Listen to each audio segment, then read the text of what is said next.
Boa tarde, pessoal. Tudo bem? Começando mais um podcast Fuga para a Salinha, os bastidores da pós-graduação. Quem está falando aqui é o Bruno. Quem está comigo hoje, me acompanhando aqui, é o Patrick. Tudo bem, Patrick? Como é que está? Tudo bem? Boa tarde. Estou muito bem também. Foi um prazer aqui gravar mais um episódio junto com vocês. Hoje nós estamos recebendo para conversar um pouco sobre um assunto muito importante, né, para toda a sociedade. Estamos recebendo então o Gustavo Colares, que é um engenheiro ambiental e sanitarista, doutor em tecnologias ambientais e que trabalhou muito forte nessa área. Bom dia, boa tarde, boa noite a todos, então. Principalmente aqui é o Patrick e ao Bruno. Agradeço pelo convite. E para mim é uma grande alegria poder falar sobre esse assunto que para mim é tão importante. Pois é, cara. Quando a gente fala em saneamento básico, né, a nível Brasil, é um assunto bem sensível, né?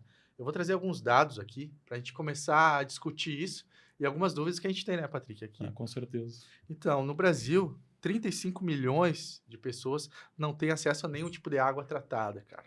100 milhões não têm acesso a nenhum tipo de esgoto, de coleta de esgoto. E 46% da população brasileira não tem nenhum tipo de tratamento desse esgoto que sai. Eu acho que esses dados ainda são dados bastante brutos, né, Gustavo? Eu acho que tu pode exemplificar um pouco mais, porque a gente sabe que esses 46% que eles constam ali como esgoto tratado, na verdade, é uma fossa séptica ali, que se não for limpa, na verdade, não tem um efetivo tratamento desses resíduos, desse esgoto, né? Não sei qual a tua visão disso na sociedade, dos impactos. Eu acho que o Bruno trouxe dados importantíssimos aqui que só demonstram, então, a necessidade da gente discutir mais esse assunto e a necessidade de maiores investimentos e desenvolvimento de tecnologias. Como vocês ouviram, então, cerca de metade do volume de esgoto gerado no Brasil não é tratado de forma adequada. Isso acaba acarretando vários problemas sociais, ambientais e econômicos. Por exemplo, perda de qualidade ambiental, problemas econômicos no sentido de perda de pesca, turismo. Então, imagina quem aqui quer viajar para uma praia poluída. Não tem como, né? Complicado, né? Não tem. É uma questão de saúde pública também, né? Quando a gente fala de não ter saneamento básico, tratamento básico dessas águas que saem, a gente está falando de saúde pública, né? Também, e normalmente são áreas que estão mais à margem das cidades, né? Dos grandes centros, né? A gente traz algumas informações aqui. Imagina que se nas cidades a gente já tem essa dificuldade de tratamento, né? Imagina nas áreas rurais. Dentro da pesquisa que eu fiz aqui, apenas 7% das propriedades rurais têm algum tipo de tratamento de esgoto. Então, a gente vê que os nossos mananciais, os nossos rios, acabam recebendo todas essas águas de forma bruta, né? Que a gente usa depois, o custo que tem também para fazer esse tratamento de água, para a gente poder beber e consumir, acaba elevando tudo isso, né? Acho que todas as relações ecológicas, né, todo o meio ambiente depende principalmente da qualidade do solo e da água, né? Então, começa ali a qualidade do ambiente. E eu sei que o Gustavo, né, Gustavinho, mais conhecido também, pode falar um pouco mais, mas eles estão trabalhando com uma tecnologia que eu acho uma tecnologia inovadora, né? Eu acho que tem esse apego, assim, um apelo inovador, né? E que são os wetlands. Podia explicar um pouco mais para nós aí do que se trata esses sistemas e como funciona, né? Claro, com todo prazer. Só complementando, então, o que o Bruno comentou antes da questão do saneamento rural. Hoje é um grande desafio, principalmente pelos altos custos de canalização, e isso acaba promovendo principalmente o desenvolvimento de tecnologias de tratamento descentralizadas. Ou seja, ao invés de ter imensas canalizações para levar o efluente até um ponto de coleta e tratamento, por que não tratar esse efluente na casa das pessoas, no seu pátio? Só que para isso a gente precisa de tecnologia que sejam o quê? Eficientes. E outros pontos que também estão sendo bastante explorados atualmente é a questão da sustentabilidade do tratamento e a questão estética.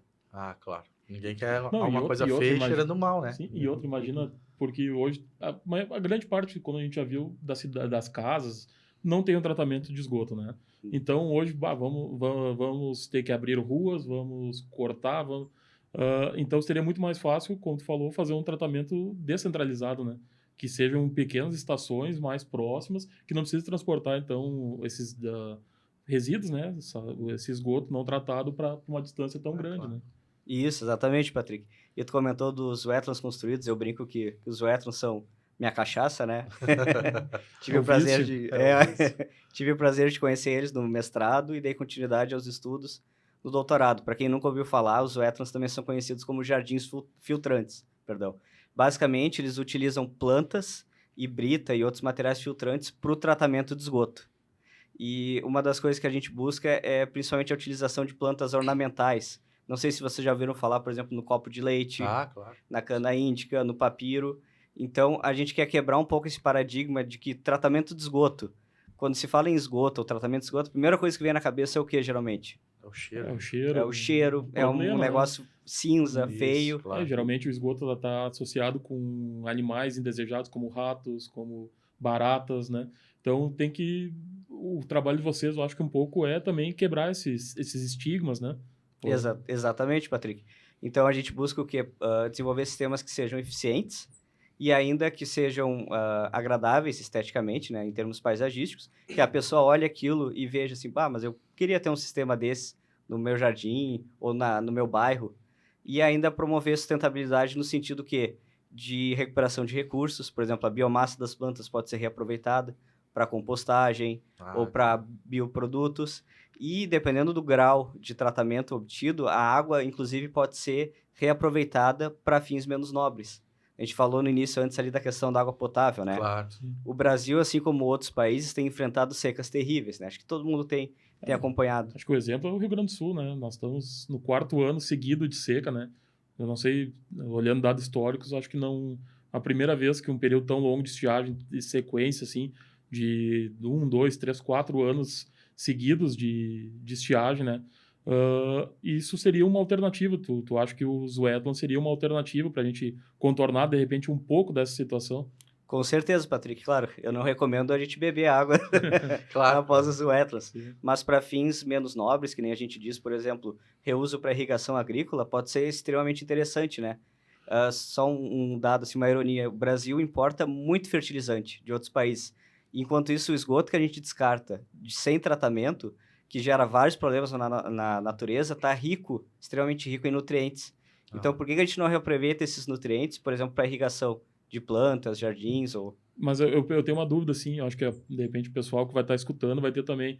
Eu comparando o teu sistema de wetlands com um sistema convencional, quais as vantagens que eu tenho no wetland, e os dois sistemas são tão efetivos, ou o wetland é melhor, o tratamento convencional é melhor? O que tu acha dessas comparações, assim? É uma ótima pergunta, Patrick. Eu quero deixar bem claro que eu sou fã dos sistemas wetlands, mas nada é perfeito, né? Então, Claro. ele também vai ter limitações, pode ter alguns problemas e tal, principalmente se não for bem projetado e bem operado.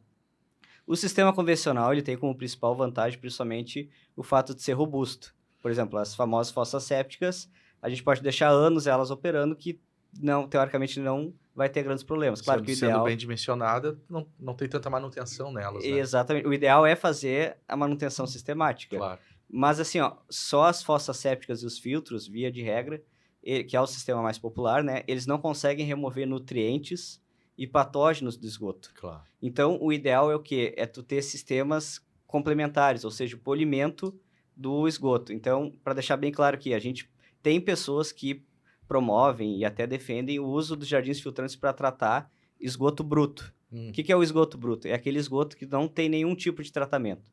Nós aqui, a gente desenvolve sistemas principalmente que usam os wetlands ou jardins filtrantes como um complemento.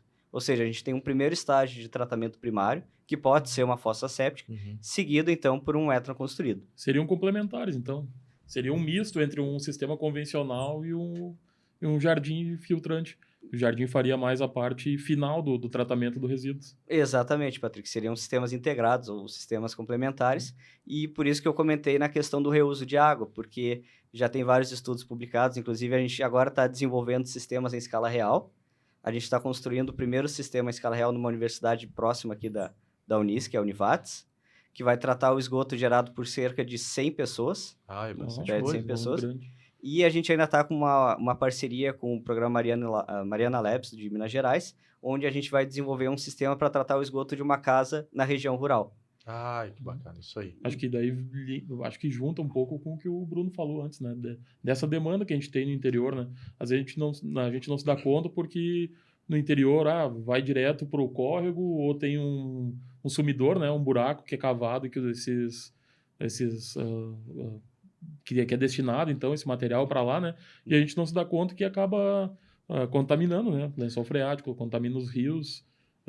E acho que a nossa região aqui é muito carente nessa... Eu quando descobri os wetlands, né, dentro das pesquisas, a gente vai estudando e conhecendo, porque a pós-graduação amplia bastante nossos horizontes, né? E quando eu conheci os wetlands, eu fiquei maravilhado com os resultados apresentados, né? Por enquanto, claro, dentro dos estudos. Mas eu pensei, nossa, é uma tecnologia que pode ser muito bem aplicada e aproveitada nas áreas rurais, né?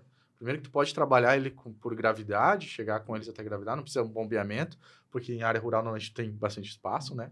Tu pode fazer jardins, reaproveitar essa água, né?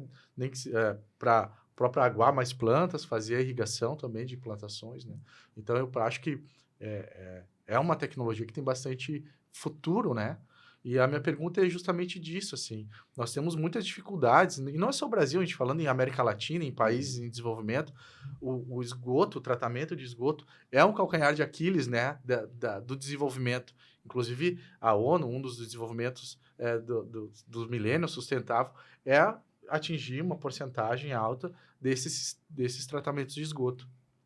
Eu te pergunto assim, o que está faltando para a gente chegar nesses tratamentos, né? É política pública, é recurso, é tecnologia como o wetlands, Capacidade técnica, a capacidade o que falta, né, para o Brasil, para a América Latina, no geral, né, para atingir pelo menos um nível satisfatório. Porque é um problema geral, né? É claro que a gente tem esses dados alarmantes aqui do Brasil, porque é o nosso país, é o nosso foco, mas a América Latina, países total em desenvolvimento, estão passando pelo mesmo problema, né?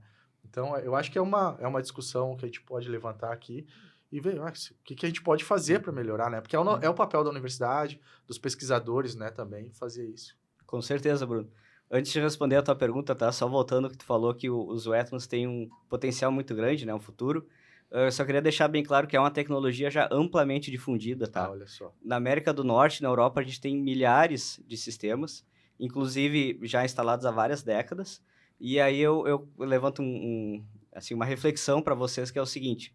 Pô, se na Europa, que a gente tem um clima bem complicado, né? É frio, metade do ano é muito frio, né? Água Grande parte da Europa, solo né? congelado. Exatamente. O próprio Bruno também falou da questão de área. Uma das grandes vantagens dos wetlands é a necessidade de área. Por isso que é interessante, principalmente em áreas rurais. Claro. Mas- Só te interrompendo um pouco, Tranquilo. para uma pessoa, quantos metros quadrados precisaria, assim, comparando com uma estação convencional e um wetlands, por exemplo? Olha, via de regra, a gente pode considerar em torno de 2 metros quadrados por pessoa. Então, para uma família de 4 pessoas, a gente pode considerar como se fosse um canteiro de 8 metros quadrados. O que para uma área rural não seria nada... Não é nada. Com certeza não é nenhum problema, Não seria nenhum exatamente. problema. E aí eu só queria destacar, então, o potencial do Brasil, né, de instalar esses sistemas, porque a gente tem bastante gente morando em regiões de baixa densidade. Claro. A gente tem um clima extremamente favorável e a gente tem, olha a biodiversidade que a gente tem aqui, espécies de plantas que poderiam ser utilizadas, né? Estudadas também, esse é o papel, acho que da universidade também, acho que vocês desenvolvem isso, testar diferentes espécies de plantas, né? Sim. Nesse tratamento, para ver a efetividade de cada uma. Eu achei incrível quando a gente estava falando dos bastidores, e agora também citou a questão dos fertilizantes, né? Normalmente esses sistemas têm uma alta taxa de fósforo também, né? Que sai, e que para fazer um sistema para colocar água em plantações, seria fantástico, né? Tu conseguiria poupar muita coisa, menos defensivos agrícolas ali, ou né? Lançar direto no rio é um problema, mas no rio seria um problema pelo excesso de fósforo. Irrigação seria uma solução, no caso, até, né? Com certeza, inclusive tinha um professor de Minas Gerais, infelizmente é falecido já, mas ele defendia que no futuro nós teríamos fazendas de tratamento de esgoto. Como assim? Ele defendia a ideia de usar pasto no tratamento de esgoto. E esse pasto poderia ser utilizado, por exemplo, para alimentação animal. Então, imagina que a gente teria um círculo, um looping fechado, né? Claro. Entrando até no conceito de economia circular. Claro. Mas, voltando à pergunta do ia Bruno... dizer, então... a gente vai conversando, o assunto é empolgante, a gente vai conversando e vai surgindo ideias, e às vezes a gente acaba ficando uma coisa ou outra para trás, né? Mas quanto àquela questão, então, de quais os entraves, né? Que seriam necessários para destrancar, para a gente ter melhores resultados nessa área. Né? Sim, eu acredito que seja uma gama de fatores, tá? Mas o principal deles é o quê? Que não é uma prioridade hoje para a população em geral e, consequentemente, para o poder público. Por quê? Mas isso é histórico, né, Gustavo? É histórico, com certeza. Não dá para dizer que é o governo A ou o governo B. Isso já vem de décadas. e varia muito de acordo com regiões do Brasil. A gente tem a região sul aqui, o Bruno comentou, em torno de 40% de tratamento de esgoto. A região norte, esse valor é muito mais baixo, enquanto isso a região sudeste é muito mais alta. Então a gente vê problemas, claro que no Brasil como um todo, mas tem variações também regionais. E aí eu queria destacar aqui o marco de saneamento, Isso aí. que é bastante polêmico. É, Não vou entrar muito na parte polêmica. 2033, né? Tá ali. 2033 está ali, exatamente. E o que é duas das principais metas desse marco, tá? É que até 2033, que nem o Bruno falou, 99% da população tem acesso à água potável, ou seja, água tratada, e que, no mínimo, 90% do esgoto gerado no país seja tratado. É uma meta bastante uma meta, audaciosa, eu ia né? dizer, tomara que a gente consiga alcançar, né? Mas que são pensando valores... de forma realista, a gente sabe que é muito complicado de chegar nisso, né? Mas se tu for pensar, o Brasil hoje é um dos países mais ricos em água. Eu acho que não tem, talvez, outro no mundo que tenha a disponibilidade de água que a gente tem, né? O que falta, de repente, eu acho que é muito dessa parte de interesse, de investimento, de priorizar essas áreas, né? Porque, como tu falou antes, Gustavo, tipo, não teve um governo que priorizou, não, nós vamos investir em saneamento, nós vamos investir no tratamento de água. Eu acho que tem um pouco disso, né? Claro, totalmente. Eu acho que também falta um interesse também da população em cobrar isso também, né? Porque se tu não porque a gente cobra segurança pública, a gente cobra saúde pública, mas falta também um pouco essa integração, né, do saneamento básico, entender isso como uma saúde pública, como qualidade de vida, né? Atingir parâmetros que a gente consiga melhorar isso. Mas voltando novamente, né, cara? Vai lá. De novo a gente fugiu da história, então retoma o teu pensamento ali, tu chegou no marco do saneamento, né? Não, tranquilo, era exatamente o que eu ia falar, da necessidade de investimentos massivos, né? E acho que vi que vocês se prepararam bem, estão falando muito bem sobre o assunto. Com certeza, eu acho que faltam projetos a médio e longo prazo, porque o que a gente sabe que acontece aqui no Brasil? Muitas das políticas públicas são implementadas principalmente pensando em curto espaço de tempo, por quê? Para o prefeito, ou enfim, o governador, vai pensar naquele plano para o governo dele. Enquanto a questão de saneamento, ela tem que ser trabalhada de forma mais integrada entre cidades e até mesmo estados, e tem que ser pensada a longo prazo, porque as obras de saneamento, no geral, são caras e são demoradas. Mas eu queria trazer um dado para vocês que eu acho o máximo, assim, eu que sou da área, pelo menos. Isso não sou eu que estou dizendo, tá? A Organização Mundial da Saúde. Que cada real investido em saneamento básico resulta numa economia de R$4 para os órgãos públicos. Principalmente pela questão de hospitalizações e falta de trabalho e tal. Saúde pública, saúde, né? É como a gente falou antes, a água, o solo é a base, né? Se tá com problema ali, vai começar a virar problema em outras áreas. Né? E acaba atingindo também a população que são normalmente mais vulneráveis também, né? Exatamente. Que acabam inchando também todo o sistema público de saúde. Sempre, a comunidade mais pobre é sempre a mais afetada. Né? Até porque muitas vezes a gente falou antes, porque o povo não cobra, mas às vezes o povo não sabe nem que tem o direito de cobrar, né? Exato. Nessa área de saneamento. A informação não chega. Eu acho que até um pouco do que a gente faz aqui, esses debates que a gente faz, é uma forma das pessoas terem acesso às informações, né? Porque às vezes o que a gente faz na academia, às vezes, fica muito restrito, né? A gente conhece um pouco do trabalho do Gustavo, que ele trabalha com Wetlands, mas muita gente, grande maioria da sociedade, não sabe o que é um wetland, qual a importância, a empregabilidade dele, né? Isso, até eu vou puxar um gancho nisso, que tu falou que já é muito difundido na América do Norte, né, aos wetlands. Como que tá isso no mundo, assim, essa aceitação, a questão de pesquisas em volta do wetlands, trazendo aqui para o hemisfério sul, como é que tá, por exemplo, a Austrália a gente conhece também, tem algum problema nisso, como funciona, a pesquisa tá forte, implementar, como é que tá essa visão dos governos, você tem alguma parceria já com prefeitura, projetos, como é que tá isso? Em termos acadêmicos, a pesquisa tem crescido muito, assim, tá? Inclusive, o que o pessoal desenvolve muito? Pesquisas buscando compactar o sistema, ou seja, diminuir a área necessária, melhorar a eficiência e integrar esses sistemas com outros processos. Por exemplo, aqui a gente integra com ozônio, já pensando na desinfecção e num reuso de água. Mas tu perguntou do resto do mundo, né? Isso, como tá essa visão aí dos wetlands no global. Que nem eu falei, na Europa e nos Estados Unidos, aí são situações um pouco diferentes, tá? Na Europa, a gente vê muito estações descentralizadas. Claro. Acho que até pela questão do perfil do território europeu, Sim, né? sim, sim. Mais aglomerado, né? O pessoal. Isso, exatamente. Na França, tu até vê algumas unidades assim mais na região rural e tal, tudo. Enquanto isso, nos Estados Unidos, a gente tem wetlands de hectares. Ah, Ou seja, tem wetlands recebendo o esgoto de cidades de milhares de pessoas, o que não é impossível. Só Sim. vai precisar de uma área um pouco maior claro. do que uma estação convencional, digamos assim. E aí, infelizmente, não tem como mostrar imagens aqui, né? Mas quem quiser, coloca no Google aí, wetlands construídos. Tem sistemas sendo desenvolvidos principalmente na Ásia, onde eles conseguem combinar o tratamento de esgoto com áreas verdes e parques. Patrick sabe bem Sim, eu já dessa pesquisei área um pouco disso também, né? e de soluções baseadas na natureza. Isso.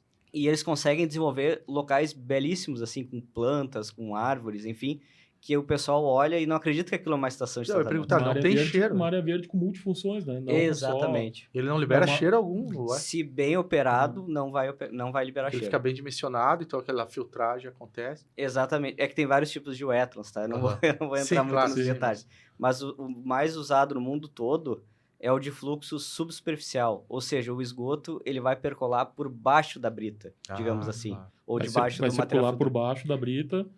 E vai passar vai ter um contato com as raízes das plantas, que vão filtrar, vão absorver poluentes e tal. Ou seja, a pessoa que está próxima não vai ter o contato direto com o esgoto. Só vai Ele ver não a vai ficar vegetação exposto. que tá para cima, assim. Exatamente, tu vai ver o quê? Um canteiro, digamos assim, um jardim. Claro. Sim. E ele tem um fluxo contínuo? Pode ser operado de forma contínua, de forma batelada ou por pulsos. Sim, entendi. Aí vai depender do projeto, de dimensionamento. Claro que para ser operado na forma de pulsos, provavelmente vai precisar de um reservatório e uma bomba. Claro. O que são pulsos, para quem não sabe? São pequenas vazões, tá? Então, por exemplo, assim, tu vai ter uma caixa d'água, um reservatório, e esse reservatório com uma bomba, e essa bomba vai ser ativada 3 vezes por dia, 6 vezes por dia, 12 vezes por dia. Esse reservatório, então, ele ia reter o esgoto ali e de tempos em tempos, então, sei lá, uma vez por dia ele vai bombear uma quantidade X, um volume X para dentro do Etlan para tratar até aquele volume sair e aí no outro dia ele bombeia de novo, seria isso? Isso, exatamente, Patrick. O que também não é nada inviável. Hoje, Claro. quem é que não pode ter uma bombinha Sim. instalada em casa e também com a difusão dos painéis solares, mesmo os locais que não têm Sim, rede sim. elétrica, Sim. não é nada impossível. Eu acho fantástico esses sistemas e eu fico pensando muito aqui na nossa região, né? Região de Santa Cruz do Sul. Quem conhece o interior aqui, que a gente trabalha com algumas pesquisas aqui voltadas às áreas rurais, a gente sabe que é uma dificuldade grande, tanto para água potável, que eles não têm, muitos pegam de poços artesianos ou de Cacimba rasa, Cacimba rasa, cavada, assim, direto né? dos córregos, né? E o saneamento, o esgoto é uma das últimas preocupações, né? Vai direto ali pro... Isso que tu falou é verdade, Bruno. Só trazer um dado aqui, a gente viu, acabou de passar por uma eleição, e me chocou como a maioria dos candidatos sequer citava a questão de saneamento, né? A questão ambiental não foi A questão ambiental praticamente discutida, né? ficou num segundo plano ali. Terceiro, talvez. Talvez terceiro, eu quarto vi que plano o pessoal, até, eles né? falam muito de mudanças climáticas, porque é um termo que agora tá pop, né? É que englobou virou tudo, né? O moda, aquecimento, não é mais aquecimento global, então vamos... mudanças climáticas, né? Vamos isso, usar o termo mais... Criar um termo diferente que engloba todos os problemas que É o que eu brinco, ambientais assim, que a gente ficou tá- pop, né? Antes a gente ficava dentro só da academia, saiu, agora todos falam. É que agora está começando a aparecer, né? Cada vez mais problemas extremos, assim, de chuva, seca, né? Antes, como o Gustavo falou, das soluções baseadas na natureza, né? Tem cidades, cara, nos Estados Unidos que os caras tratam a água da chuva, meu. A água da chuva, a gente não se dá conta, mas quantos carros a gente anda nas ruas, o óleo, borracha dos pneus, Resíduos, né? resíduos que a água da chuva carrega. E todos os gases de suspensão que ficam ali em cima, Sim, né? Para quem não sabe, quando chove, a chuva funciona quase que como uma limpeza do ar, né? Uma limpeza, né? Sim. E aí tem países que estão tratando a água da chuva antes de devolver ela para o rio. Né? Então a gente está muito atrasado, está anos-luz, né? Nesse tratamento. Bom, isso eu nem considero para o Brasil, né? Se a gente conseguir chegar no tratamento de esgoto, né? A um resultado melhor, assim, né? Que melhora a qualidade ambiental, já é uma grande coisa, né? Mas acho que isso também serve como motivação também, né, Patrick? Sim, não, essa a gente se inspira, necessidade e urgência de ter esses investimentos e de ter pessoas capacitadas e projetos interessantes e tal. A gente comentou aqui do marco de saneamento, né, 2033. Por mais complicado que seja nós chegarmos isso, ou se nós vamos atingir ou não, é outra discussão. Mas o que é válido nisso, ao menos é o meu pensamento, eu quero ouvir a tua opinião, é uma provocação, pelo menos, né? Vamos Exatamente. colocar uma data aqui, ó, vamos discutir, vamos tentar melhorar. A gente vai chegar lá, se a gente atingiu ou não, vamos discutindo. Não sei o que tu pensa. Eu acho com certeza, Bruno. A gente vê a questão, por exemplo, dos aterros sanitários, né? Claro. Em 2010 teve a Política Nacional de Resíduos Sólidos. Vou falar bem brevemente para não Sim. fugir do Não, mas- tempo. Não. Mas faz parte do saneamento também, tá? Para quem não Sim, sabe, saneamento básico engloba tratamento de esgoto, água, drenagem e resíduos sólidos. Então, resíduos também faz parte do saneamento. Esses são os 4 braços de saneamento. Em 2010 teve uma lei aqui no Brasil que proibia o descarte de lixo ou de resíduos, né? Em lixões. Os lixões, para quem é ambientalista, sabe que eles são terríveis, É tá? um crime. Não era tratamento nenhum, É era literalmente um crime. É Era um um crime crime. humanitário, né? Não é nem só ambiental. É só uma- tirar da porta da casa das pessoas e levar para um outro lugar para depositar, não É. tinha tratamento nenhum. Exatamente. E o que essa lei promovia e preconizava? Os 3 R's, para quem não conhece, que é reduzir, reutilizar e reciclar. E também o descarte dos resíduos. Então, aqueles que não poderiam ser reciclados, não poderiam ser compostados, enfim, eles deveriam ser encaminhados para quê? Para um aterro sanitário. Que aterro não é sinônimo de lixão, tá? O lixão é Sim. basicamente tu cavar um buraco, jogar lixo lá para dentro e Tapar e deu. e quando tapa, Quando tapa, então tem problemas de poluição, de saúde pública, enfim. Muitos vetores, né? O animais, Exatamente. proliferação de Tem roedores, contaminação de solo, de doenças. água, de de água, ar. né? Sofre E água, né? até porque nessa época, antes de surgir a lei, de ter os aterros, inclusive resíduos hospitalares iam para esses lixões, né? Então era um Chegava nos problema muito lugares, tinha grande. pessoas, né, que dependiam daquilo para sobreviver. É horrível. Exato. Tinham pessoas que moravam dentro dos lixões, o né? quadro A da gente- dor, né? É uma coisa, chega a ser desumana, assim, É muito desumano triste. total. Mas por que eu trouxe essa lei? Porque eu não me lembro agora o prazo, o primeiro prazo, acho que foi em torno de 4 ou 5 anos, para quê? Para extinguir os lixões. E aí foi uma correria, foi uma brigaçada, foi não sei o que lá e tal, o pessoal, não dá tempo, não dá tempo. Tá, adiaram. Acho que já adiaram umas 2, 3 vezes. Sim. Tá, quer dizer que não funcionou? Não. Melhorou Eu, muito, na minha né? opinião, acredito que não, porque melhorou Melhorou muito. muito. Mesmo não atingindo a meta, melhorou muito. Eu acho que é isso. Eu acho que a provocação sempre funciona, né? Colocar um Exatamente. prazo, até para nossa vida funciona, né? Sim. Eu tenho que entregar minha dissertação agora. Então eu tenho que colocar um prazo lá. E se a gente não coloca o prazo, a gente vai Sim, adiando, porque a sim. gente coloca outras prioridades, né? As Exatamente. coisas são muito Colocando- corridas, né? A gente tem sempre a gente muita colocando a universalização. atividade, né? Isso é. Porque eu brinco, né? O próprio o lixo, né? A gente chama de resíduo. O pessoal normalmente fecha o saco de lixo, coloca na lixeira e a responsabilidade acabou ali. né? Na verdade, não, né? Tu começou, na verdade, todo um Uhum. ciclo. Né? Exatamente. Eu não sei se posso falar um pouquinho de lixo aqui também. Fica à vontade. Tu é convidado É só- aqui. Vai lá. É só um pensamento e uma reflexão que me chama muita atenção, que é o seguinte, tá? Para o aterro sanitário, deveria só ser encaminhado o rejeito. Ou seja, aquele lixo que não tem mais o que fazer, que é inviável a reciclagem e tal. Então, resíduo orgânico não é rejeito, Não tá? é rejeito. Lixo orgânico. Por quê? Porque ele pode ser compostado, que seria um processo mais simples, inclusive tem um biólogo aqui na mesa Sim, que totalmente, pode né? falar melhor. Ou ele pode ir para uma biodigestão e gerar biogás e gerar energia. elétrica, né? Combustível, né, cara? De Sim. qualquer forma, ele é Não. combustível, né? Não, em Exato. primeiro lugar que não deveria, o resíduo orgânico, né, não deveria de jeito nenhum ir para o mesmo lugar que um plástico, aliás, que o plástico também não deveria ir É. para aterro, né? Então, Sim. tem como tu falou antes também da economia circular, né? Hum. Desse não ir para atividade fim, né, para o final da linha, né? Então, Sim. botar ele de volta no mercado, na reciclagem ou reaproveitamento, ou de alguma forma, né? Sim, mas eu queria destacar também, Patrick, a questão econômica, que eu percebo que quando dói no bolso, o pessoal dá uma atenção especial, assim, né? Uma Sim. importância maior. Hoje, cerca de 50% do lixo, digamos assim, que vai para os aterros é lixo orgânico, que poderia estar sendo, por exemplo, compostado no pátio de casa, ou tu ter composteiras na prefeitura, alguma coisa assim. Aqui no caso de Santa Cruz, por exemplo, eu vou citar Santa Cruz, mas é geral de outras cidades, tá? Claro. O que eles fazem? Eles coletam o lixo, então tem um gasto com caminhões que circulam pela cidade toda. Muitas vezes esses caminhões vão ir para uma estação de transbordo. Outros caminhões vão coletar esse lixo e vão levar até um aterro em outra cidade, Sim. ou seja, vão levar lixo para passear, entre aspas, Uhum. para botar num aterro que muitas vezes é privado, É privado. é pago, ou seja, Sim. o poder público está É pagando. um pra custo botar. alto, Não, né? o poder custo público não, alto. a gente paga junto, né? É, a gente Porque paga. quando a gente paga o IPTU da tua casa Tá, lá, tá tá junto. incluído o valor para recolhimento E é alto. dos resíduos, É né? alto. Se a população parar para observar os valores que a gente paga para isso, é muito alto. É um absurdo. Exatamente, para vocês terem uma ideia, eu não estou mais na área muito dos resíduos, tá? mas é em torno de 100 a 150 reais o custo da tonelada de lixo na porta do aterro, Sim. tá? Para descartar ele dentro do aterro. Fora todo o custo de coleta, de transporte, de tudo. E olha os impactos que tem, né? Esse monte de caminhão, tudo. Então, queria destacar assim, como às vezes uma coisa tão simples que nem separar o lixo em casa pode causar um impacto tão grande, né? Para uma cidade. Acho que isso, inclusive, podia ser um tema para uma outra, outro podcast, outra entrevista, né? Porque a gente começou no Etnos e a cabeça vai, e a gente vai conversando e, é uma loucura, e vai indo, né? A cabeça, o raciocínio puxa o outro, uma ideia puxa a outra. Sim. Não, é tudo interligado, né? Mas acho que é um tema tão importante que merece, inclusive, um episódio, uma conversa só sobre isso, né? Porque a responsabilidade, a gente tem que puxar para nós também um pouco essa responsabilidade. Sim. Como sociedade civil organizada, né? A gente vê que em alguns locais, até mesmo no Brasil, quando a sociedade tem um interesse comum, a coisa funciona. Começa a andar, né? Mas é isso aí, pessoal. A gente está se encaminhando para o final do nosso programa. Que pena. Foi bom, né? Tava legal a conversa, foi muito boa. Isso aí.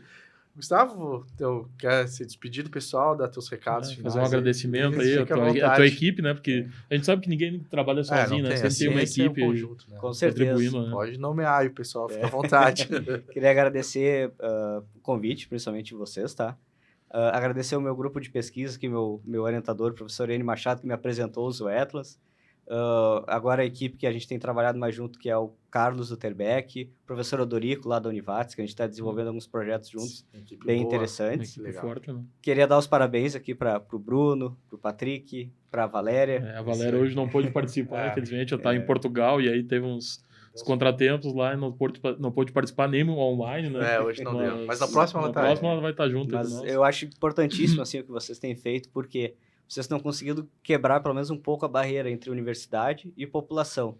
E acho que isso é um problema que nós, cientistas, nós pesquisadores, vamos ter que trabalhar um pouco mais, porque a gente está muito afastado ainda da realidade brasileira. A maioria da população, às vezes, nem sabe o que a gente está pesquisando aqui e como é que eles vão valorizar, vão defender ou vão lutar por uma coisa que eles nem conhecem. Essa foi uma das nossas motivações. Foi uma das motivações, né? Isso aí. Obrigado. Inclusive, a gente falava antes, né? Dos trabalhos que são desenvolvidos. E o teu trabalho é um trabalho que, na prática, a gente vê que é um trabalho que surge na universidade, que começa a trilhar um caminho e que dá resultados práticos e resultados positivos na sociedade, né? Claro, é uma coisa que dá para usar muito, né? Eu quando conheci os Wetlands, eu fiquei, falei pro meu pai, a gente tem propriedade rural, eu disse, a gente tem que colocar um Wetlands aqui, cara, tem que usar isso aqui, né? Porque é uma tecnologia, não é difícil de implementar, claro que necessita dessa pesquisa toda a técnica, né? Tem vários doutores trabalhando em cima disso, mas é aplicável, né? Com certeza. É isso aí. Quem quiser mais informações pode botar no Google aí, Wetlands Brasil, é um grupo nacional, tá? Lá vão achar materiais, vão achar contatos, inclusive. E hoje, quem tiver interesse, já tem empresas trabalhando nessa área, pode pesquisar, pode colocar no Google aí que com certeza vai aparecer trabalho. Se quiser deixar teu contato também para alguém te procurar, uma parceria, uma ajuda. Eu quero implementar, eu escutei o podcast, quero implementar na minha área rural lá. Eu mando um recado ali para nós, a gente tem um Instagram agora, né? Tem um Instagram. Aí, @Fuga pra Salim. Estamos no Spotify também, se alguém quiser já começar, né? Escutando. Isso aí, Patrick. Tchau aí, pessoal. Só agradecer, então, essa conversa aí, que foi muito bacana. Agradecer a participação do Gustavo por ter aceito esse convite, né? Grande prazer. Isso aí, pessoal. A gente agradece, então, Gustavo. Muito obrigado pela tua participação, pela aula de hoje. É um assunto que, a gente pode passar dias falando, não é nem horas, né? Vários dias conversando sobre isso. É fantástico, é uma tecnologia que a gente já tem fica o convite para um dia a gente falar sobre os resíduos. Não, a gente vai voltar, obviamente. Com certeza, olha. Vamos conversar bastante. Só combinar que eu tô aí. Ótimo, perfeito. Te agradeço também ao Ismael, sempre aí, o nosso diretor, tá lá, o cara. O pessoal das câmeras aí. Valeu, obrigado, pessoal. A Ana também, né? Que é a Ana, coordenadora. A Ana, nossa jornalista, que tá sempre conosco. A Valéria, infelizmente, hoje não pôde estar junto. Patrick, obrigado aí pela parceria de sempre. Ao curso de comunicação social aqui, a rádio, o laboratório. E ao nosso programa, a nossa casa, né, também, né, Gustavo? Patrick. Ao PPGTA. Obrigado a todos, pessoal, por ouvir mais esse programa. Um abraço e até mais. Se cuide.